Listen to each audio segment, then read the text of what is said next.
Yes, 3 bedroom, 2 bath, wonderful, great for a family, big backyard. There are some ghosts. Hello?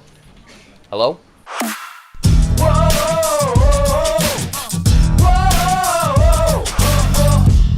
What's going on, everybody? Welcome back to JBuck Studios, your home for reviews, reactions, and ridiculousness. And we're talking about, you know what? A Netflix movie because, yeah, pretty much all I do is review Netflix movies. But I was able to get an early screener of this horror, kind of psychological horror movie called His House. As a young couple from a war-torn South Sudan seeks asylum and a fresh start in England, they're tormented by a sinister force living in their new home. So is His House a frightening movie that is perfect for this spooky Halloween season? Let's find out. But before I get into my thoughts, let me know what you thought of His House. If you've already seen this one, or very much now looking forward to The House of His. Now let's get into some of the good. Yes. I watched His House, and His House is a horror film. And as you know, I'm not a big fan of horror films. I get very frightened very easily. Don't worry, I watched it during the afternoon when the lights were on and whatnot.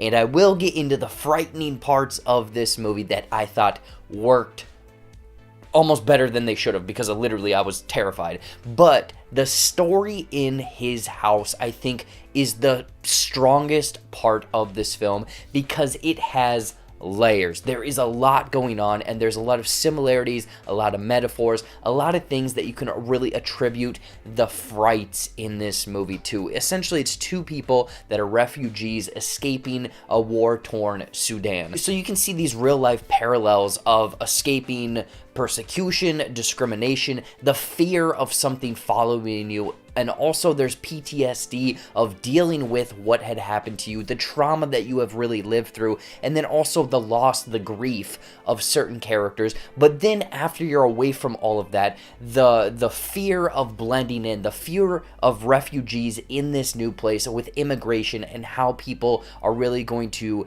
react to you, how you are going to essentially blend into society, and what do you do? At what lengths do you go to essentially change who you are to then blend into society, this new way of life, essentially starting over again. And that is completely, I'm sure what you're thinking right now is, I got way in the weeds about this film, not even comparing it back to what the real core of His House is, of horror, psychological horror. But don't worry, when you watch it, you will understand everything, because it takes, like I said, those real life parallels, these certain things that I think everyone has probably had to deal with, the feelings that they've probably had to deal with, or situations, and then tying it back to how this can keep you awake at night, how it can really have a toll on you mentally, physically, emotionally, and with your partner and other family members and whatnot. So I thought the story and the comparisons and the layers to this film of His House were the best part of it.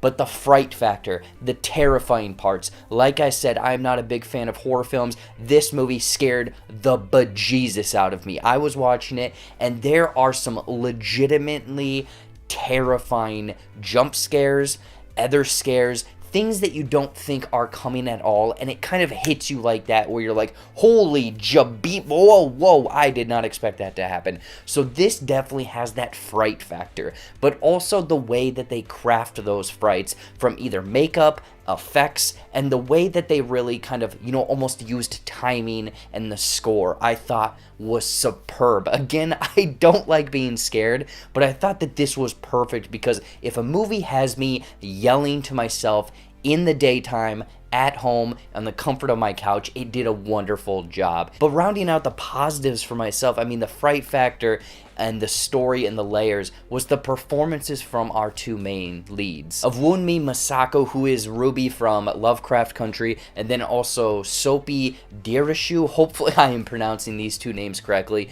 the husband and wife in this as Ranal and Bol, I believe. They are wonderful. Sure, they give the performance of being this married couple, but they are very much dealing with other emotional things on top of everything, of like I said, dealing with the past, and there's flashbacks with them having to really capture that emotion of being frightened, of having this trauma, of being heartbroken essentially, but also being able to kind of blend into society like I mentioned. And I think that these two characters, their performances are what solidified this, because you are watching this and you are scared, and as the performances, they are just as scared, mystified, confused, and baffled as much as I was. So I thought that they captured the essence of this movie, of this Fright Factor, essentially perfectly. However, His House, I thought it worked wonderfully on a lot of different levels, but towards the end of the film and kind of the messaging and certain reveals, I guess, I'm not going to throw any spoilers,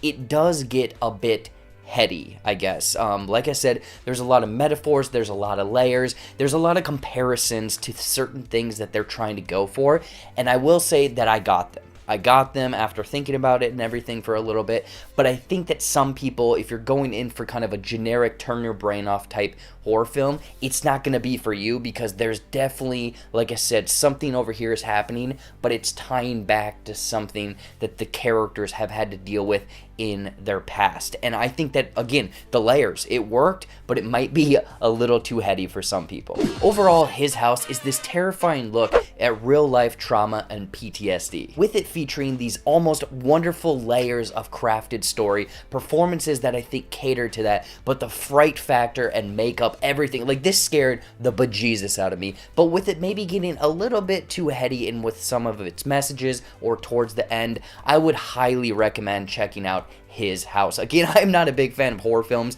but I very much appreciated this. I enjoyed it, even though it was scaring me. I was yelling at the screen, but I think the messaging at the core of this movie was the thing that I really latched onto. In closing, I'm going to give His House 4 out of 5 things in the wall. So what did you all think of His House? If you've already seen this one, very much now intrigued or staying far away from this terrifying psychological horror film, I want to know in the comments down below. Anyways though, as always, thank you so much for watching. Watch some more videos up there or right over there, you know, brand new content every single week here on the JBuck Studios channel. Not a damn clue what's going on for the rest of this week. Friday though, Mandalorian starts up. We're doing episode breakdown, so be sure to check that out if you are a Star Wars or Mandalorian fan. Otherwise, follow all of my social media down there, like this video, subscribe to the JBuck Studios channel, and until next time, we'll see you later.